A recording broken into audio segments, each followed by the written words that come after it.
You ask how I started SCN, what was the seed? Right. And I can honestly tell you, Ryan, that 70% of Linda Miles's big ideas during those 30 years failed miserably.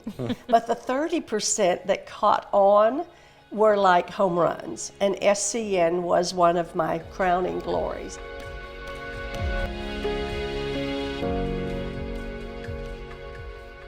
Well, Linda, Lois, thank you so much for taking the time for this poolside chat. I'm excited to talk about the legacy of SCN and the history behind SCN.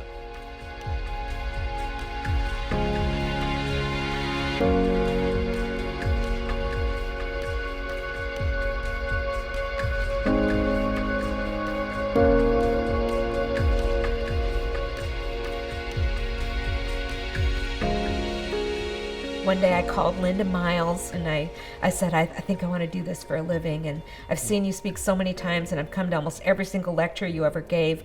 I want you to hire me. I just informed Linda Miles, you need to hire me.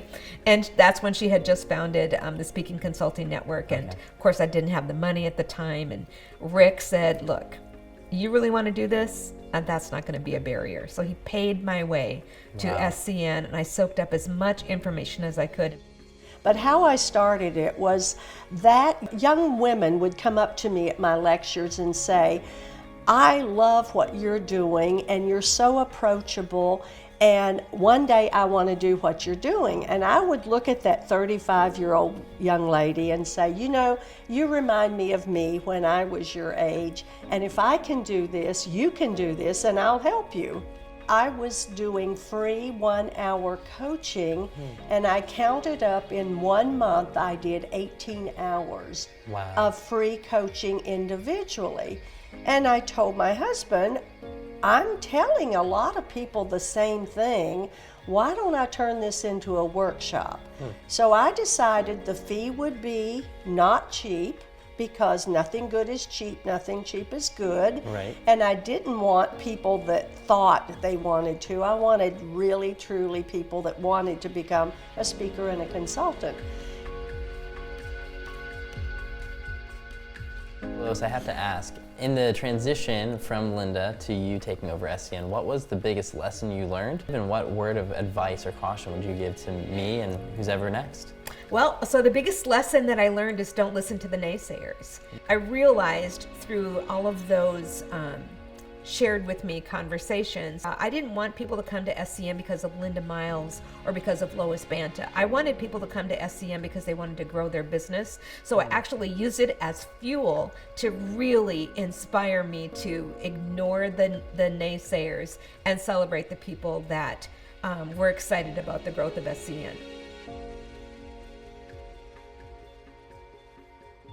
The main thing about the Speaking Consulting Network to me is the spirit of SCN. That's true. And the spirit is, if I have $1 and you have $1 and we exchange dollars, we still have $1. But the main thing is, if I have made dollars doing this, let me show you how I did it, and I hope you can use it and make lots of dollars. But more importantly than the dollars is helping the people that need our help. It really is, and you're right about the spirit of SCN, because SCN stayed engaged with people during this pandemic.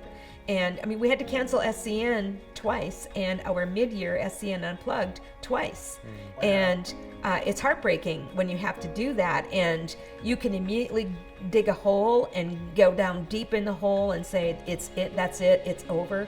Or you could just rise up from the ashes, which is exactly what we did. You can rise up from the ashes and find Ryan Vett. And find Ryan Vett, right? We're going to call you the savior of the pandemic obviously, savior. The one to watch. And the more I get to know you, Ryan, the more value I see that you're going to bring to this organization. You're so entrepreneurial. You don't know how to take no for an answer. You thrive in any circumstance. And I think that's the message that I want our members to carry forth moving forward on forever, is it doesn't have to be rainbows and sunshine every single day to still design and develop a really thriving business.